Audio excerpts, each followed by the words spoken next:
former police ombudsman who investigated the Omagh bombing has said there's a big contradiction between the government's announcement yesterday of an inquiry into the atrocity and their legacy bill, which aims to draw a line under Troubles-era investigations. Baroness Nuala O'Loan was commenting after the Secretary of State, Chris Heaton-Harris, said there will be an independent inquiry into the 1998 Omagh bombing after many years of campaigning from some bereaved families. Catherine Morrison reports. Yesterday's announcement of a statutory inquiry was welcomed by many of those affected by the Omagh bombing. 29 people, including a woman pregnant with twins, were killed by a dissident Republican car bomb 4 months after the Good Friday Agreement was signed. For anyone injured or bereaved by the Troubles before that date, their judicial avenues will largely close under the government's legacy bill. And former police ombudsman Baroness Nuala O'Loan, who investigated Omagh, says that's unfair.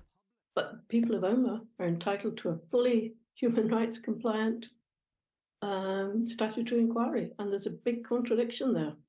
I think the government has done the right thing in calling a statutory inquiry into Omagh and the wrong thing in trying to close down the rights and the obligations which exist at present.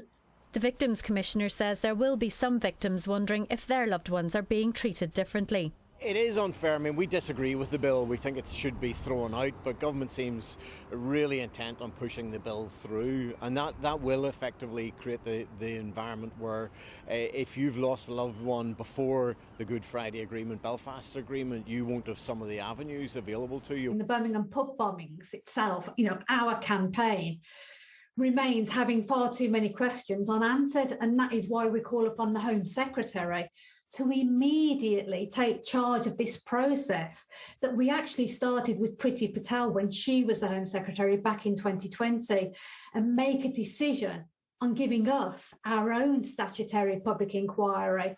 The government in Westminster says its legacy bill will try and give bereaved families the information and answers they seek. It's currently passing through Parliament. Catherine Morrison, BBC Newsline.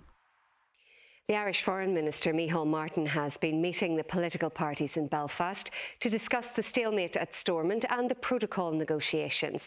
The meeting comes exactly